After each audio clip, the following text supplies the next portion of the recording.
Welcome to the Payneless Flipping podcast, where we show you guys how to get into real estate investing. And we want to take the pain out of your journey. We know it can be difficult getting into real estate investing, especially if you try to figure out everything on your own. So I bring on experts to give their advice so you don't have to fail and figure out everything on your own. Today, I got an expert, Alex Thoric, my brother, my Canadian brother, right? In Canada. That's it. Yeah. That's it. We're with my Canadian brother, and he is a master of marketing. So today we're going to be talking about how to use Facebook ads to target motivated homeowners. All right. So let's dive right in, brother. Alex, tell us a little bit who you are, and let's dive into how to use Facebook ads to target people.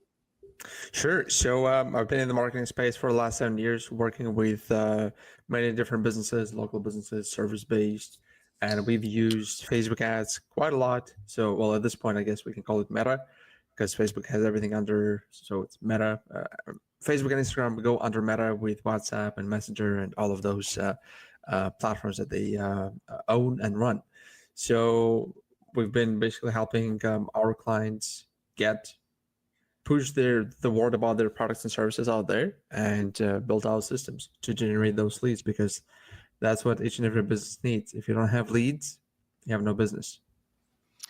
Yeah, that's so true. A lot of people don't really realize, they think that maybe they can get things done with no leads. I don't know why people think that. I used to think that when I first got started. I was like, well, if I just get really good at sales, I'll be able to convert like one lead I get a month. So now you need more leads. You need to generate enough leads for you to have a sustainable business. Would you say a lot of people get that wrong, Alex? Like the amount of leads they need to actually have like a sustainable business? Oh yeah, 100%. Yeah, like the amount of leads that you need these days is even more compared to, let's say, a couple of years ago, let's say prior to COVID. And the reason to that is because the trust level these days is way lower than what we had before, plus the attention level. So the attention span these days is it's literally under 7 seconds, less than a goldfish. I would say it's at about 3 to 5 seconds. So, and you all can attest to that, because let's say when you go to YouTube, you can skip the video ad after the first 5 seconds, right, on YouTube, or let's say TikTok or Instagram, where you go through those reels and shorts. Good point. Yeah, it's like, if you're not interested, if the video didn't grab your interest in the first 3 to 5 seconds, next. And I'm the same way. I mean, if I'm not interested in what the person has to say, I'm just gonna scroll to the next one. So it is important for you to have good hooks in order to grab their attention. Hooks are everything, right? These days, yeah. These days, the attention is the new currency, pretty much. You know what's interesting about hooks is we could sit here and think about the best hook in the entire world, and it could still not hook everybody. It's I don't know what works. Go ahead. Good, tell me. Sometimes you might, let's say, so there are, of course, certain frameworks that you would use in the video or in the ad copy, right? When you would promote something for the product or service that you want to generate leads for. And then sometimes you go through all of that. You know who's your target audience, the people that you talk to, right? And you put out one of the best ads, or let's say you have a couple of great creatives. And when I say creatives, I'm referring to images and videos. And you think these ones are going to work really well. And sometimes they might flop, and the ad that you were thinking, no, this is stupid, but well, let's try it. That ad is outperforming. So honestly, sometimes you don't even know which one would work. And that's why it's so important to test different things. So when you launch a campaign on Facebook, again, on Meta, so it's both Facebook and Instagram, it's important to have multiple different images and videos with multiple different creatives, so you could test which one works the best, so you don't drain all the money. Yeah, that's the craziest thing. Like, I know a lot of people have gone through for like quality, right? Like, oh, I want to have like the best camera and the best stuff. Like, and now I almost feel like if you have low quality, people are more interested to stop to be like, hey, why is this guy's quality suck? Like, why is his image kind of blurred? I don't know if that's necessarily true, but I kind of feel like sometimes going against the grain helps. It's not necessarily that it's the quality sucks and that's why they're watching it. It's more like because people see that it's more personalized. So the other person, so yes, the video itself is not a super high tech, high production video, but people can see that you pretty much you take out the phone and you film yourself, and Mhm. that looks more personalized, and It's they true. kind of have more trust. That makes sense. Yeah. I like that. That's true. More trust. So how do you develop trust with Facebook ads, brother? How do you develop trust with copy, like you're saying, with these ads to get homeowners interested? So these days, it does take. So there's a study that was done by Google. They called it 7-11-4, or at least that's what kind of people started calling it, 7-11-4 rule. So Google wanted to see how much time does it take a person to become a client of a company or customer. So basically, how much time does it take a person from not knowing about the company to becoming their client? These days, on average, it takes a person to consume 7 hours of content, have 11 touch points across 4 different platforms. And when I say 4 different platforms, it could be, let's say, you run ads or you post content, you do the outreach. So let's say maybe they see your ads on Facebook, Instagram, plus maybe you're reaching out to people. Or let's say if they do fill out the form or they reach out to you, now you have their contact information, email, and phone number. So now you can follow up with those people. So Wow. yeah. And that happened A because lot of work, man. That's a lot of work to get a hold of somebody, man. 4 platforms, 7, what is that? 7 hours of content consumed. yeah, Well, good thing I got a lot of content out there. there you go. You're on the right path. That's crazy, Yeah, man. and the So reason to that is because there is a lot of information out there today, and everyone is trying to get people's attention. And you pretty much need to fight with every cat video, as I like to say. dude, those cat videos. So, man, sometimes I'm with my wife and she's just watching stuff. I'm like, what the heck are you watching? And then I put my stuff out there and I'm like, no wonder I know, it's hard to get people's attention. I'm fighting the cat videos, man. That's the case these days, yeah. So that's why it's important, in order for you to start getting those leads coming in. It's important to build the trust. One of the best things that you could do, just like Nathan, you're doing, is record a video of yourself. So let's say if you decide to run it as you decide to run ads, record a video of yourself explaining why. So you could use a framework where you would have a hook, or you could use a pattern interrupt with a hook. So pattern interrupt is something that's not typical. Let's say when somebody, I'm sure you've seen this type of videos or ads where somebody's kind of knocking into the camera. So that's a pattern interrupt, because you don't see that every single day, right? Or somebody is getting, I don't know, outside, like behind the tree. Yeah, doing something crazy, man. Doing something crazy. You got to be creative. Yeah, So you can stand out from the marketplace, basically.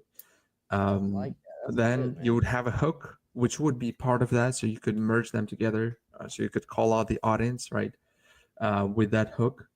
Then you would have a 1-sentence statement. So let's say something that's related to buying a house or selling a house, and not maybe necessarily, because so a lot of times, just like we had a conversation prior to the interview, many times people don't necessarily want to sell the house with an agent.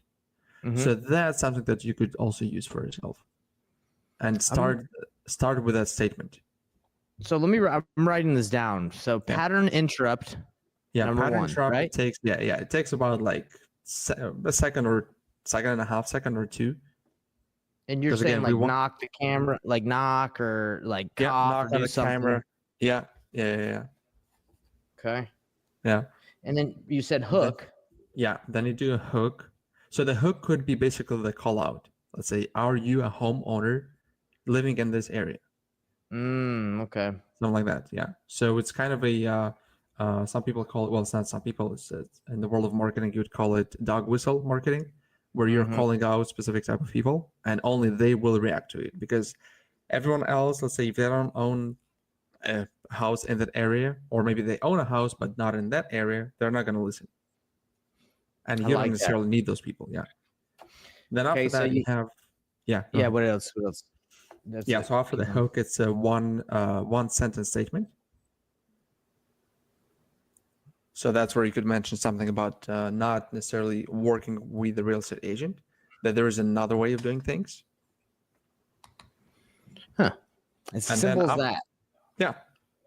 Then right after that, you would basically tell people, I would say 3 to 5 points, give them 3 to 5 points on why it makes more sense to go with you compared to a real estate agent.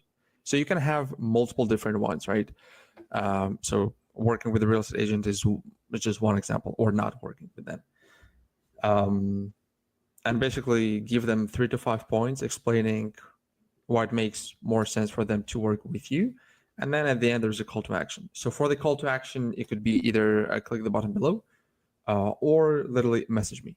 Because these days, people, they feel more comfortable chatting with someone compared to, I've been seeing some people. Sorry, go ahead. Yeah, no, I just wanted to say compared to, let's say, talking to people on the phone, which still works. I mean, it works. It always works, and I'm sure it will always work. That's so interesting. Yeah, because I've been seeing a lot of people that are like, hey, go to this CTA or go to this. And a lot of people, what I'm hearing is they want you to comment more, because if you comment more or like ask your question here below, because then it gets more engagement on the post versus. Yes. Yeah, it does it does give more engagement on the post. That will push the post even further, and you don't need necessarily to spend as much to reach as many people. And if you want to use that type of strategy that you mentioned, so there's a tool called ManyChat that can help you automate the process. I'm sure you guys have seen all these posts that let's say they say comment the word, I don't know, the specific keyword. People comment that, and that triggers the bot, which is the ManyChat, and it sends you the message in the DMs, and that's where everything happens. Within the DMs, you could send people to the landing page where they need to fill out the form. So let's say share, basically tell you what type of house they have, maybe, or just at least to give their contact info like name, email, phone number. But even if they're not necessarily going to fill out the form through the landing page, you at least have them inside of your DMs, and you can just go in and chat with them as a real person. It's a lot of stuff, man. A lot of stuff going on these days. It's hard to keep your mind straight, to be honest. There's a lot. A lot of bots out there. I agree. Yeah. No, I remember using ManyChat back in 2018, 2019 with our restaurant clients. And then all of a sudden, a lot of marketers started using ManyChat specifically for basically to create that engagement and to push people through DMs. Man, it's still going. And honestly, I think the algorithms are becoming more like smart about that. And I honestly think sometimes the chat, like the comments, like sometimes I don't think it, like if it's manipulated or they got to be able to tell, right? They got to be able to tell like if it's legit or not somehow. Cause I don't know if that works as well as it used to. Cause I used to do it way more, but then I realized like even with like 100 comments sometimes, like, cause you can manipulate that stuff to make it like really big. Sometimes you feel like, oh, man, this isn't really working it like it used to. I don't know if you agree, but I feel like sometimes it doesn't work. It depends how you use it. So if you want to chat with people within DMs and you want them, so let's say instead of sending, let's say you have a video of you talking and then the call to action, send me a message. So right under the video, they would have to click on send a message in order to start the whole process. So instead of doing that through ads, right? Yeah. So then in that case, like instead of doing it this way, the ad itself is not going to look like an ad because there is no call to action, especially when you run it as an engagement ad, as an engagement campaign. And when you say comment below, that triggers the bot on the back end and it sends the message. So you can make it look like an organic post. An organic post, yeah. So people will a lot of people they won't necessarily see right under the page where it says sponsored. Gotcha. Yeah. Because I almost feel like sometimes when things are sponsored, people are like less likely to like look at it, right? Like I look at someone that's sponsored, I'm like, man, they're trying to sell me something. I don't know if you feel that way, but it's almost the same thing with Google. Like when you go on Google and the very Google ads, pay per click pops to the top. Sometimes I just scroll to the next one. I get rid of the ads because I'm like, man, let me see who's really at the top, not someone that's paying to get here. But anyway, I don't know if that's you. Sometimes I do that. Honestly, I kind of have the same mindset, I guess, or I'm doing things same way for some reason. Maybe because I've been in the industry for a while and I'm like, just next. Yeah, not only that, but I also like when people pay to be on those spots. If I'm not like 100% sure, I know it costs money to be at the top, so sometimes I don't want to click and like cost them all that money. maybe for smaller, I don't know. Like I know when I'm like, for example, home buyers, like in my industry, if I'm looking for something, I don't want to, because some of those clicks can be like on Google, like $500, like a click. Some of Especially like when them, it comes to real estate, you know? yeah, yeah. Well, 500 is quite quite a high number, but I've seen that as well. Yeah. Well, I've had, so I ran the Google pay-per-click in Salt Lake City, Utah, trying to get motivated home sellers, like homeowners, that want to fill out forms. Mhm. Sometimes I was paying like $500 a click. It was insane. Wow. Yeah, it was Insane. not. Yeah, it was not cool because if they click on it and they don't fill out a form, you're like, bro, what the heck? I know. And It's sometimes crazy, people would man. just click by accident. Yeah, exactly. And you're like, That oh happens my too. gosh. Yeah. So what you've given some amazing advice on like how to create content and how to create good ads that will engage people with a simple framework. I appreciate that. Where can people find you, and what service or I guess what do you provide like to the people that are going to hear this that you could help them with? So they can find me, or they can reach out on any social media platform. It's Alex Thoric, pretty much everywhere. They can also go to our website. It's buildingincomeondemand.com. We have a lot of free resources that they can look into. We have Will you repeat that one more time? Yeah, it's buildingincomeondemand.com. Building income on demand. I love it. Yeah. .com. Go check it out, everybody. Alex, do you have anything you want to leave our listeners with? Any advice, anything specific? I would say if you do decide to run ad campaigns with Meta, so with Facebook and Instagram, give it a little bit of time. Because in the beginning, especially if you're just starting out, people will not necessarily know who you are. And also when you start running those campaigns, start locally. So that way you'll be able to reach more people in a shorter period of time. So you can pretty much manufacture that 7-11 4 rule that we talked about. Yeah, man, that's 100% true. I wouldn't run my own ads like unless I had someone that had that experience to show me, because you're basically just you're testing. That's basically what you're doing with running ads. So if you don't have like additional information or like knowledge or experience, you're gonna not get results probably in like a week. You're gonna spend money. You're gonna be like, this doesn't work, and it's like, well, it was working. You just don't know how to understand it, right? And after spending that's the kind of the problem with ad spend, is like the money goes quick if you don't know what you're doing. Yeah, that is true. Yeah, and also make sure that there is a product market fit. What I mean by that is that you have a good offer for those people. So make sure that you position it properly, because if that's, let's say, if people see the ad, like you can literally run any ad on any platform these days. So there is no, because a lot of times I do hear people say, well, I don't have enough traffic. There is no problem with traffic. Like you can pay any platform and get as much traffic as you want to, as many eyeballs. But then the goal is to convert them into reaching out to you and becoming leads and then eventually clients. So yeah, there's always traffic, like you're saying. You can pay for traffic, but the conversion is what's important. Yeah. So it's really it's really the offer that you'll have for them. So make sure that it speaks. Yeah. You use their language. And when I say use their language, put yourself in their shoes and think of what they would want to see when they see an ad from you. I love it, man. I love that. Cool. Well, I appreciate you being on here, Alex. And if we're gonna meet again, we'll probably hang out in Canada one day. We'll never know, brother. All right, man. Appreciate you coming on here. We'll talk to you later.